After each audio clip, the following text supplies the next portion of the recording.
Hey everyone, Sycra in here, and today I want to talk about talent. Dun dun dun! And is it real? Does it exist? Um, when I was young, I was told that I was talented, and I believed it because I drew things better than the kids around me. Now, that doesn't mean they were good, it just means they were better than the kids around me. But once I got into high school, I met people who drew much better than me, and so I decided that I must not be that talented after all, or that my talent had run out at some point. And it wasn't until many years later that I came across this idea that maybe it's all about hard work. And it wasn't that I wasn't talented, it was just that wasn't working hard enough. And so I started working harder and I started improving more. It still took a long time, but eventually I started to think that, hey, maybe talent doesn't matter at all. Maybe there is no such thing as talent. Maybe it just was that those people who were better than me probably just did a lot more drawing. And then later in life, I met people who sort of made me believe in talent again simply because they would do things that, I don't know, it didn't make sense to me how they were able to do it, because I would ask them to explain it and they couldn't really say what they were doing. They would always say things like, oh, you just feel it out. And this was so frustrating to me because I'm someone who thinks pretty analytically. So I need to understand why something is happening and not just feel it out. That didn't mean anything to me. But I still thought I don't know, maybe there's this talent is still not a big deal. And the hardest thing was meeting students who some students were more the way I was. It wasn't easy for them to learn concepts. Well, for me, it's easy to learn concepts, but not to apply them. But yeah, I would meet some students who were very, I want to say, talented because they just picked up on things really quickly. And then I met Kim Jung-gi, who just, if you don't believe in talent, just look at him and you'll believe in it. And so what I decided is, okay, so talent must exist because I see it in front of me. But so what, Is there a way I can understand this? And I really did want to understand it. Especially, I wanted to understand why people would say you just feel it out and what that meant and where that's coming from. And I figure there's probably three things about talent. One is that there are people who just have a physical difference. Maybe it's a photographic memory. With Kim Jung-gi, he mentioned that he was hit in the head at a young age with a baseball, and after that he just kept drawing.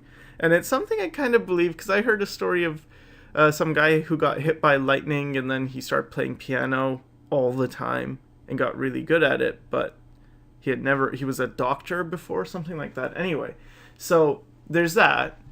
And that's something that I don't think, unless in the future we can take pills or do something that, enhances areas of our brain. That's something you can't control, so okay, put that off to the side. Okay, well, then there's this other thing, which is people who just feel it. And then I started noticing a pattern. Whenever I talk to people who had this thing where they just say, oh, I just feel it out, they all mentioned that they would copy drawings of art they liked at a young age, and started to think, wait, does that have anything to do with it? And I talked to Jet from the Jetty Jet show, and he mentioned that he hadn't thought about it, but yeah, he did copy uh, stuff from a young age, and I just started encountering more and more of these so-called talented artists who had this same story, that when they were young, they copied stuff. And I remember back to when I was young, and I did not copy anything. I had two flawed beliefs. One is that I thought copying was somehow, I don't know, morally or ethically wrong.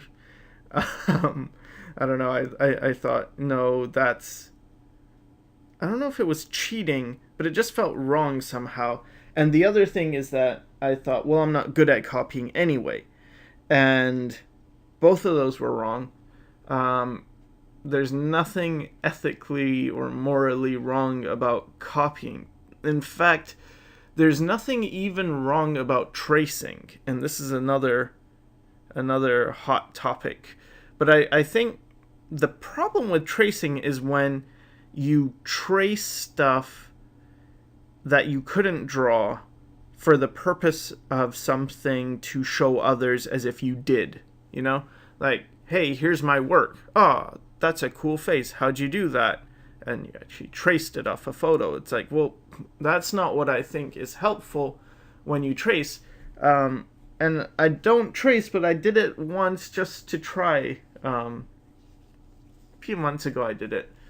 And what I realized is it teaches you a lot in terms of how to make lines, especially angles or curves that you're not used to making. You might see someone's artwork and you think like, well, okay, I would draw like a certain thing. And if you do a copy, a straight up copy, you might make the mistake that maybe you make an arm too short or something when it's actually much longer, but you don't actually see it.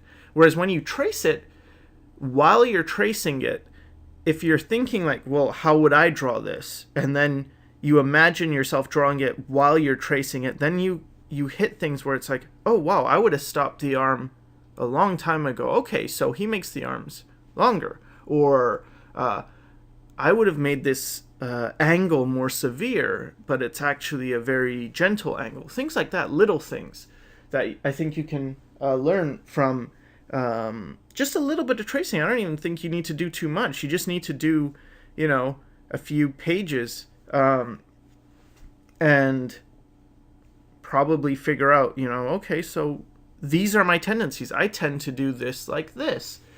And that was important, but more important for me was that, okay, well, I didn't copy at a young age. I understand why this is helpful now, because people who copy from other people at a young age, what they're doing is, first of all, they have a standard, and this is so important. I've heard people who say they aren't improving, and what I think it is that they're not comparing to a standard. So, for instance, if I wanted to draw a hand and I have reference of a hand and then I draw that reference, then I have a point of comparison. I know, is my hand correct? Does it look like the other hand or does it not? Now, if I just draw it from imagination, what's my point of reference? If you've got a good visual library, that's your point of reference. But if you don't, and for me, it wasn't even that I didn't, it just took me so many years of drawing to develop one. But yeah, it's a case of not having a point to compare it to. That's probably why you're not improving. And that's why also you should do many drawings of the same thing, so that you draw it once, it's like, okay, that's my first step. Try again to improve. But again, you need something to compare it to. So with these people, they were drawing works by artists, obviously, at that time, better than them. And often they would draw the work of their favorite artists, and so they're drawing pretty high-level stuff, or at least getting used to moving their arm, creating those shapes, and building up a sense of basic proportion, this is kind of how things look. And they draw poses that maybe someone like me who never copied, I just couldn't think of those poses. And so what happens is later on, they develop a sense of what looks right and what doesn't look right. So when they draw and they're making a drawing and it sort of doesn't look right, they know, okay, well, I remember a long time ago, or even if they don't consciously remember it, they get a sense of like, yeah, this line should probably be here. And that's what they mean by, I think, I mean, this is just me making stuff up from my brain.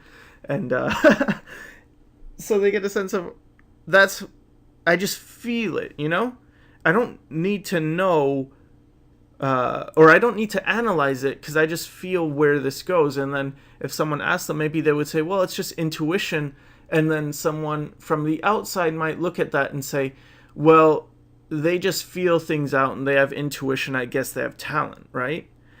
But understanding this means there is a root cause of that so-called talent. And for someone who's young, you can take advantage of it. You can actually start practicing to develop that simply by copying good artists and doing it a lot. So that's what I would have told myself is when I was young, okay, do that. But what if you're in my situation and you didn't copy when you're young? Now what? Well, the thing is, you still can do the same thing. You still can copy now, One of the things is that I thought I couldn't copy or I wasn't good at copying. The thing is that this is also the reason why people say they can't draw from imagination, but they can draw from reference. The thing is that, well, when you draw from reference, of course it's easier because you have something to copy. And you have a standard of what you think looks right. And then when you draw from imagination, it does not meet that standard. And I used to try composing music. I still try sometimes. But I have no formal training or pretty much any training whatsoever, so I don't know anything. But I just had fun composing music, so I would compose music. But I knew people who were training to be concert pianists, and they didn't compose. And it was weird to me, like, wait, why don't you compose? You are really good. And the answer I kept hearing was that, well, because my work sounds horrible. And it wasn't. It wasn't that it sounded horrible. It was that they would play pieces by Beethoven or Rachmaninoff or Debussy or Prokofiev, and it's like, okay, so that is your standard. And then by comparison, their work that they do from their own mind seems worse, and so they think they're no good. And that's the same thing that happens when you draw, when you're good at drawing from reference and you try imagination. Now, what's the solution? Just keep doing it. Just keep composing for the composers, or just keep drawing from imagination, because, yeah, of course it's going to look worse. It's harder. It's harder to do things from imagination. It took me many years, and I still find that, if I draw something and I have a reference, it will look better than if I just draw things from my mind. And hopefully one day that'll turn around, but at this point it hasn't. But the reason I said I wasn't good at copying is because when I would draw from the reference and I'm just copying it for the sake of copying, I have the reference to compare it to. So I look at my copy and it's like, well, that doesn't look as good as the reference, so I must suck at copying, instead of thinking, this is my first drawing from this reference, and this reference is from someone who's been drawing thousands or hundreds of thousands of images. So why would it be that good? I just need to keep copying more and more. So I think that's really important. Just understanding the reality of things, and like why Why would you expect something you draw from imagination to be as good as your things from reference? How does that make sense? Why would that make sense? Why would that be the way it is? It isn't. Like, it shouldn't be, right? Like, it's kind of obvious that, no, yeah, of course I should be drawing more. Like, it's not going to look good. And I think the problem, again, and I brought this up before, is this idea of you have an expectation, a standard that, or not a standard, you have an expectation of what you want to produce. So you're goal oriented, you're results oriented rather than process oriented. Process oriented means I know I'm going to improve by doing stuff. So I'm just doing it and enjoying it. And yeah, it's not good. The next one's going to be better. That's okay. You're into the process. It's not the end result. Result oriented is where I see the most problems, and this is how I was, where I would sit down and think I'm going to do a drawing of whatever, and then get disappointed when it did not come out the way it was in my mind. And I don't see a problem with this. I think this is something you should do, but it's not what you judge your skill on or your improvement on, especially not your improvement. Because that's not going to help you improve fast. Because let's say I do one drawing and I think I'm doing a scene in my mind and it turns out a certain way. And then I do another drawing maybe a few days later and it's like, okay, so that was two drawings, and that's not enough to help you improve. And also you're drawing completely different things, completely different subject matter. Forget the subject matter. It's just different. You don't have a reference to improve on. So what I started doing is just looking at other artists more and copying their works more. But again, advice that Jet gave me is that don't copy the whole image. For instance, let's say you want to learn how to draw or how a certain artist draws eyes. Just go through all their work and just copy the eyes. And I would recommend to even copy the same eyes a few times until you get it right. But let's say that's a method you would do. Okay, then what's going to happen is you are going to improve at drawing those eyes. And then you might think, well, okay, now I'm good at drawing these eyes, but I suck at drawing everything else. Well, yeah, so then you tackle each issue one at a time. And that's also the way I think it helped me to learn anatomy, because if you look at an anatomy book, and I heard of people who would simply open up the book and just copy every single image from front to back, and they said this helped them learn anatomy. Now, I'm pretty sure all of those people were the same people who copied things from a young age. Like, they've already developed that talent. And if you find you're good at drawing and things come easy to you, maybe you can actually write in the comments if that is the case. Like, because I'm open to being wrong. I just have this feeling that I think most people who are, really good at a later age probably started copying from things at a young age. And when I say good, I mean kind of scary good, like, because there's good, and I was, as I said before, I thought I was talented. People said I was good, but it's like, yeah, you're better than the kids in your class, but are you like almost professional level, or like those scary good people where it's like, wait, what? Man, because there's a lot of those people around. And yeah, I'm curious to know if that's common. Okay, so the last thing I want to touch on with talent is, let's say you are copying and you're doing all that, and whatever results you're having, but I do think people have natural predispositions to certain things. They're better at doing some things than others. And I think the best way of utilizing talent is to find out what you like and what you do well.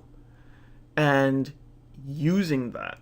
So something that happened with me, and I know a couple of my friends who are artists who have this same problem, is they think because they can do something easily, it must not be good. And when they do things that are difficult, they think, well, now I'm improving.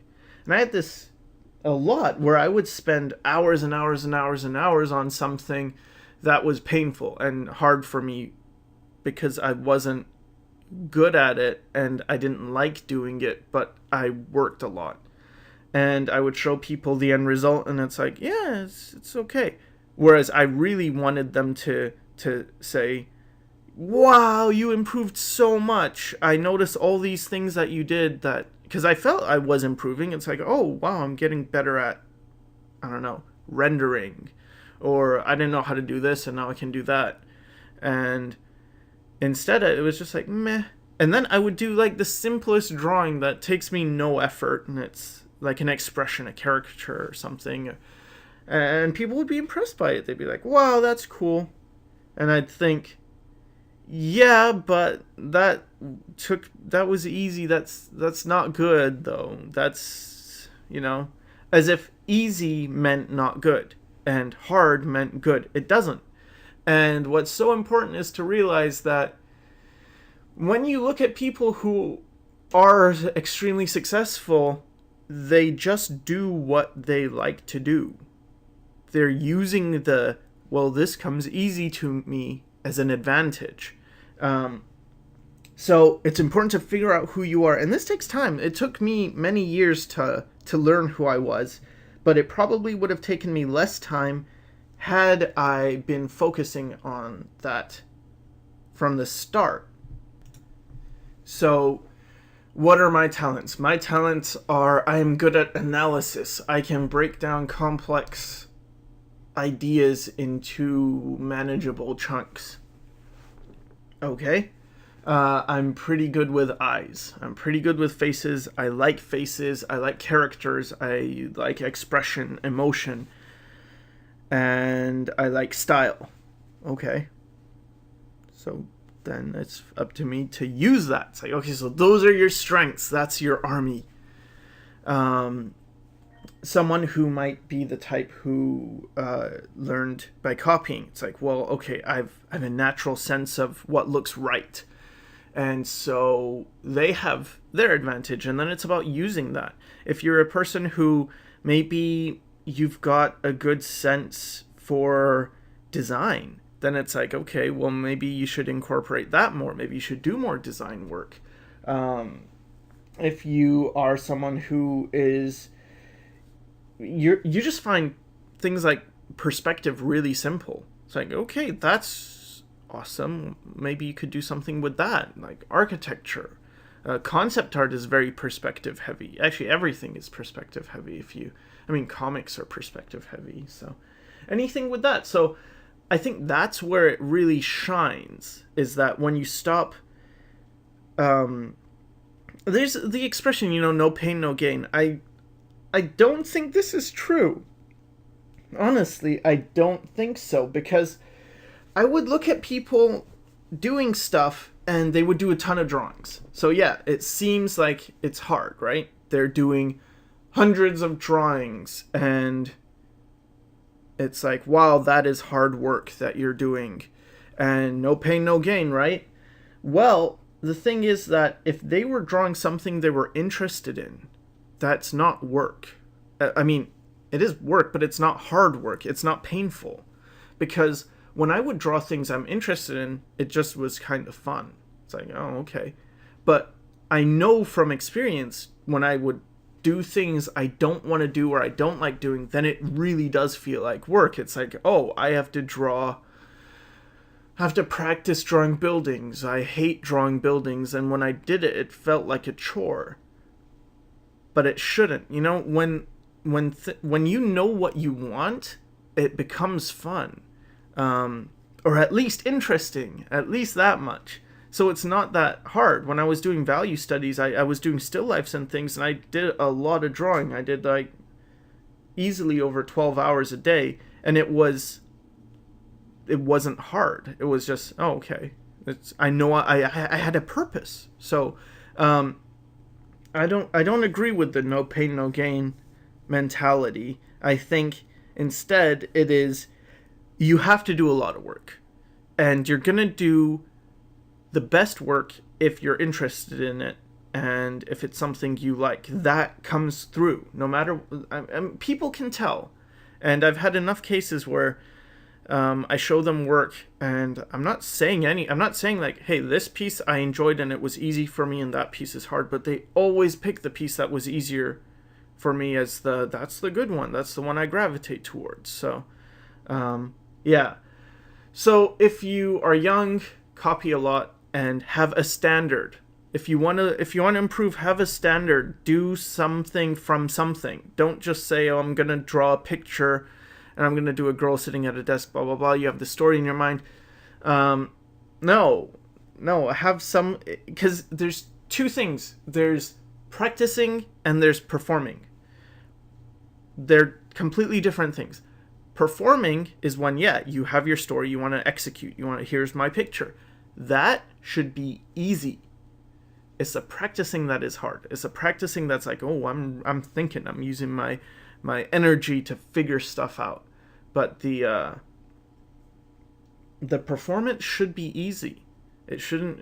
If you're doing a drawing and it's really tough, and it's like, maybe you're doing a drawing for someone and it's really difficult for you, then that means you are not doing the practicing well. I mean, going back to piano, it's just an easy analogy for me to make. It's like, well, if a pianist went to the piano and they were playing a new piece during performance, that would be terrible. You don't do that. You practice the piece and you get good at it, and then you play it, and then it should be easy when you play it for other people. That's and I think that's one of my goals, is just to get it so people view art the same way they view other fields, because it's no different. And this idea of, well, this person's talented and there's talent and all this stuff, it's like, no, there's a reason for this. There's always a reason for it. And we got to figure out the reason. And once you know the reason, you can figure out how to make it work for you. So even if you're older, there's a way to make it work for you. So, yeah, that's pretty much it. Hope that helped, and thanks for watching.